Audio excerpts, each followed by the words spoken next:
An-Nahar is a leading Arabic-language daily newspaper published in Lebanon. Journalist Charles Glass argues that An-Nahar is Lebanon's equivalent of the New York Times.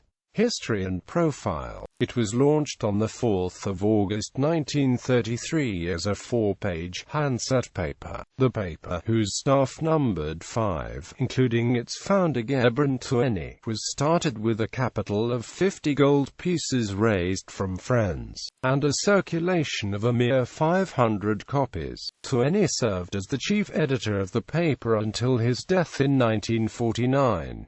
His son, An-Nahar, and grandson, also named Lebanon.Journalist, were subsequent editors and publishers.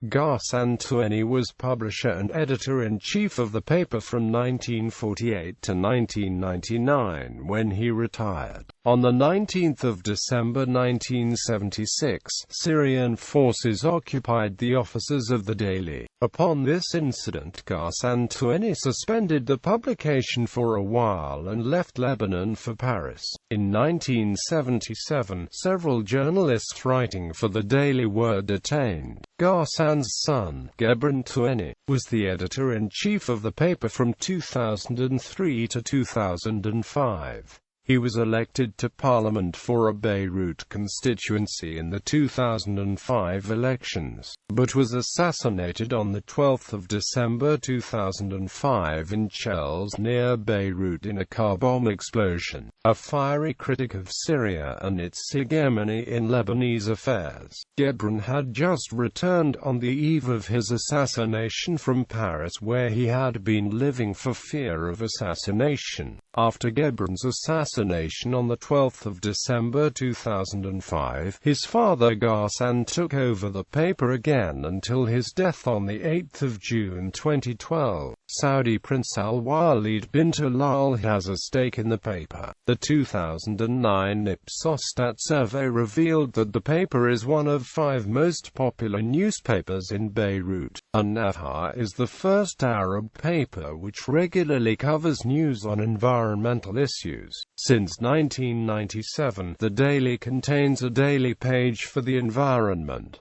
views and writers. An-Nahar provided a platform for various freethinkers to express their views during the years of the Syrian occupation of Lebanon. The paper can be best expressed as center-left, though its writers' views range across the political spectrum. Another Lebanese daily, As-Safir, is cited as the rival of An-Nahar. In the mid-1990s, the latter was described as a moderate and right-of-center paper, while the former as a left-of-center paper. In the 2000s, these papers were again supporters of two opposite poles in Lebanon, in that An-Nahar is a supporter of March 14th Alliance, whereas As-Safir supported March 8th Alliance. Prominent writers for An-Nahar have included novelist and critic Elias Khoury, who used to edit its weekly cultural supplement Al-Mulhaq, and, until his assassination, historian,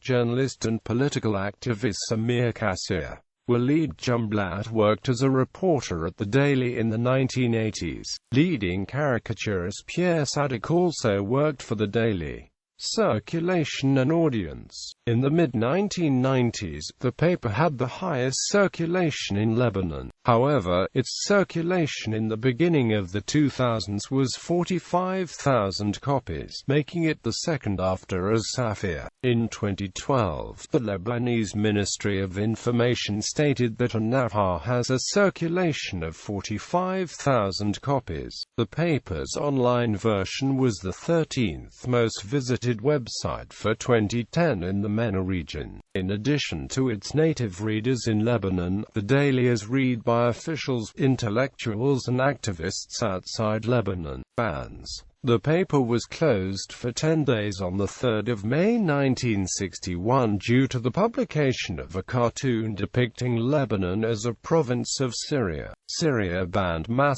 circulation of the daily in 2005, while its online edition was not banned. In March 2006, the Damascus correspondent of An-Nahar was charged in Syria with publishing false information harmful to national security after writing about the intelligence services of the country.